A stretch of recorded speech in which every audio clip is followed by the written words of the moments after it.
NRC in itself is a highly anti-poor exercise. Whose responsibility is to ensure that people have documents? Whose responsibility? Government's.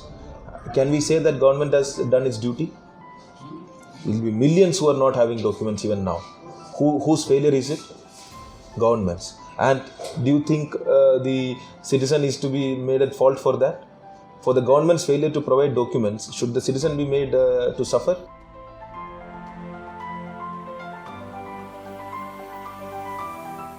Hello and welcome to The Logical Indian. This is Shubhendu Deshmukh, and today we have with us former IAS officer Kannan Gopinathan, who has inspiration to many students in India, and he has been raising his voice against CAA and NRC, and he has been raising his voice right from the abrogation of Article 370. So thank you for talking to Logical Indian, Kannan. So my first question is, since you are a former bureaucrat, what is the former bureaucratic community or the current bureaucratic community? You must be talking to your friends and who are currently in the bureaucracy. What is their opinion on the NRC, CAA and the NPR? See, it is just like the society, and once they also understand the process, it is very difficult to support anybody who understands the CAA and NRC process. I don't think anybody can understand. Anybody who has read the constitution, and anybody who even knows that there is a constitution, it will be difficult for them to support an outrightly communal citizenship amendment act. And who has a heart in his place, be it for the poor, be it for anybody, any weaker section, it will be very difficult to support the NRC process. You have to be ruthless to say no. Anybody who is not having a document, like Jaggi Vasudev, the Sadguru, has said, if you don't have a passport, you don't have a voter ID card, if you don't have this thing, then who the hell are you? How much of an insensitive comment is that? There are a lot of people in this country, millions of people in this country who are not having any of those documents. And to them, we are asking, who the hell are you? It's thank God that they don't understand, they don't listen to the videos. Otherwise, how hurtful those comments are. So anybody who has heart in his right place and who even knows there is a constitution, it will be difficult for them to support both the CAA as well as NRC. It's the duty, I think, is a moral responsibility for all of us, be it bureaucrat, be it not bureaucrat, for all of us to oppose it. I am really ashamed that a few of us only would have, at the senior level, only would have put up this bill and got it cleared for whatever compulsions, and I don't want to comment. Okay. So CAA and NRC, you say that both are they're lethal, and but NRC as such, like National Register of Citizen. Many of the countries, they do have National Register of Citizen. So do you think that the CAA should be separate from the NRC, or there should be what should the government do to make this process more transparent? The first thing is for the government to be truthful to the citizens. First is to come out and say that these are the things that we want to do, and this is why we want to create a National Registry for Citizens. In any government, in any policy, first come out with a white paper. Let's say you have an issue with illegal immigrants. You come out with a white paper, tell what is the scale of the issue. Then you call for public consultations. Let there be meetings, let there be discussions. And then you find out solutions which is least harmful to the people. Okay? Because after this exercise, suddenly a person is told to be, he is not a citizen, that he is a stateless person. Imagine anybody, for want of documents, being told he is not a citizen. And imagine you identify 1 crore or 2 crore people as illegal immigrants. What do you do after that? So you identify 2 crore people as illegal immigrants. You create a separate state for them, or you push them into Arabian Sea. What do you propose for them? If suppose illegal immigrants there, because illegal immigrants are there in every country has a deal. That is the question that the government has to answer. The government has to understand the whole process. It cannot just begin its solutions by, okay, we will only think till here, and rest of the things we will think as and when the problems arise. And that is the kind of thinking that happened during demonetization, during GST, during 370, that we will do this, and as and when things come out, we will, in this process, what happens is government has nothing to lose. But the people who are affected, there's 100 people died during the demonetization process. You go to their families and ask, why did they die?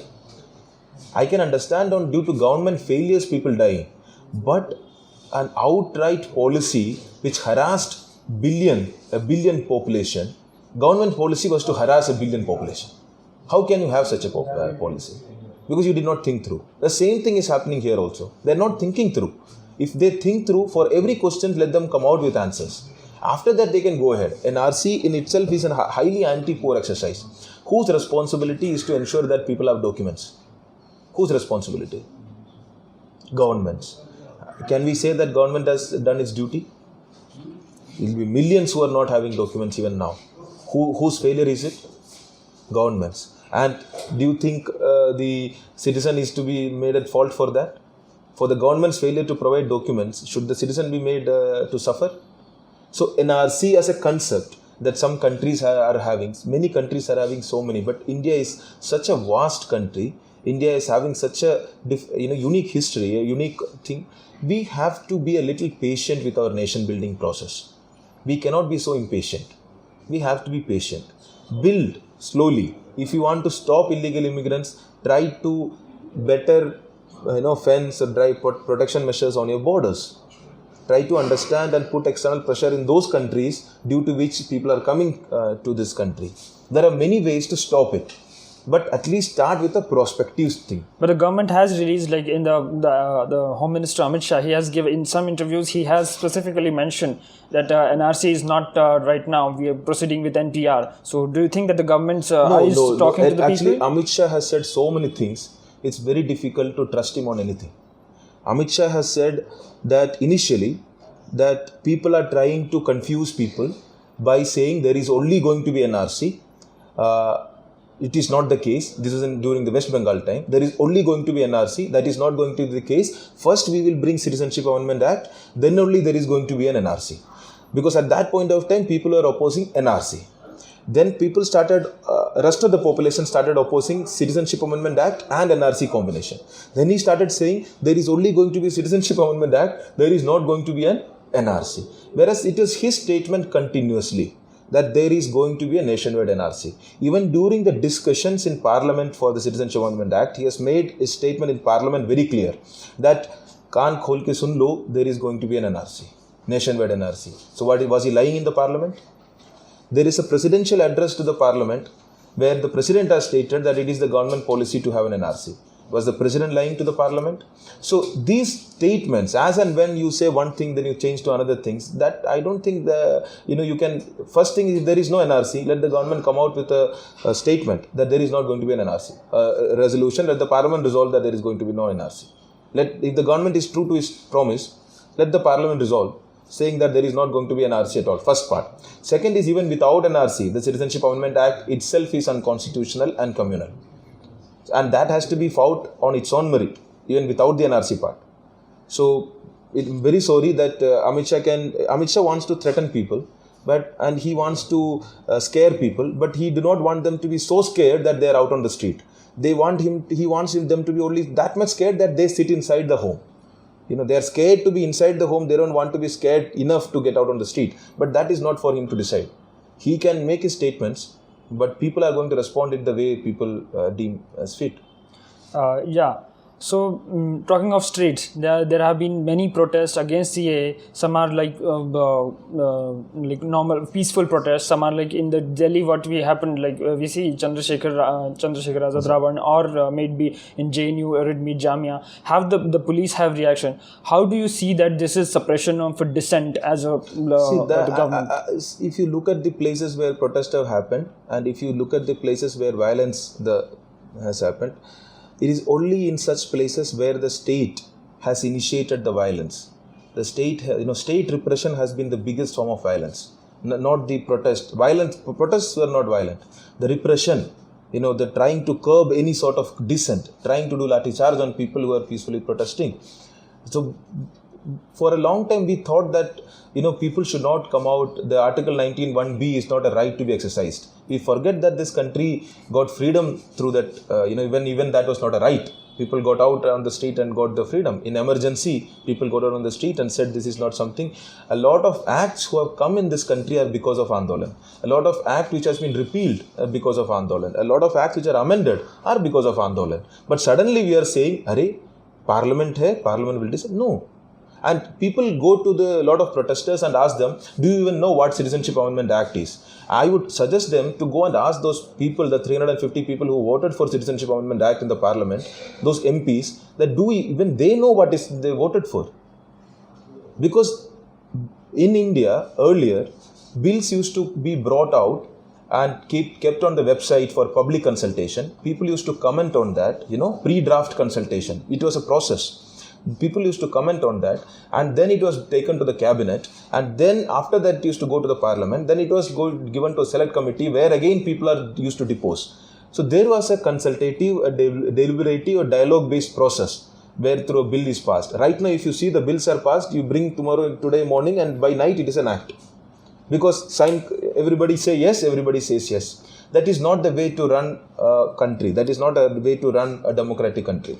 Yeah, and I would like to ask you, since you said this is CAA is a communal act, this whole discourse at present is about not just CAA and NRC and about the secularism in this country, which the CAA hurts as there is a common discourse. It often comes out in the discourse. So how do you see that we are also in the constitution regime in India secular country? How do you see the idea of India in terms of secularism and your idea of secularism? What do you see? No, India has always been secular. Many people think that secular is a word that was inserted by Indira Gandhi during the emergency in the 42nd Amendment or something.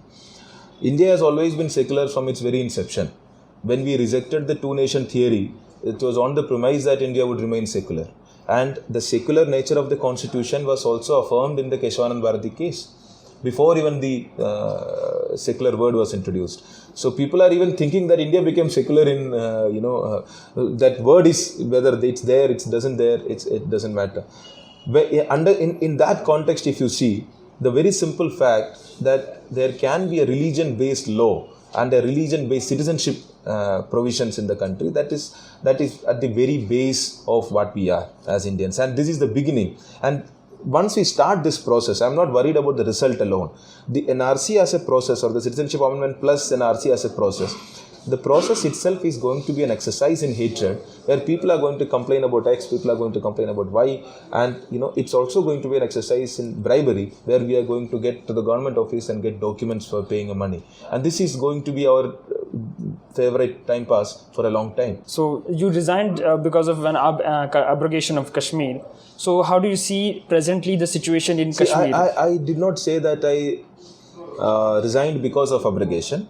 I had a personal opinion on abrogation. I thought that abrogation is not furthering India's cause at all in any way. But at the same time, I resigned because we are ourselves saying Kashmiris are part, are Indians. Kashmir is part of India, and at the same time not giving them the fundamental rights under our constitution. And it has been like 160 days today, 150 plus days. Today, the Supreme Court has given a judgment that internet is a fundamental right, and the suspension cannot be, it can be considered unconstitutional, provided, they're asking the state government to review. In a democracy, do you think it should take 5 months plus to ask such a basic question? Isn't this such a thing? The way we have curbed the human rights and the fundamental rights in Kashmir is not befitting a democracy. We are seeing a lot of state repressions in other parts of the country, but these state repressions had become a norm. And when that happened, and Kashmir has become a taboo. We don't want to discuss. We want to discuss everything in this country, but we don't want to discuss Kashmir. And it is not just for a lot of national parties also don't want to discuss Kashmir, because not discussing Kashmir is in national interest. I think at some point of time, all of us have to understand this country is mature enough to discuss and confront with its fundamental questions. The students, the youth who are coming out on the streets, they are not coming out on the street because they are out there to discuss superficial issues. They are coming out on the street because they want to confront some uncomfortable questions that this country is having. And I'm glad that they are out, and at some point of time we will find a better solution.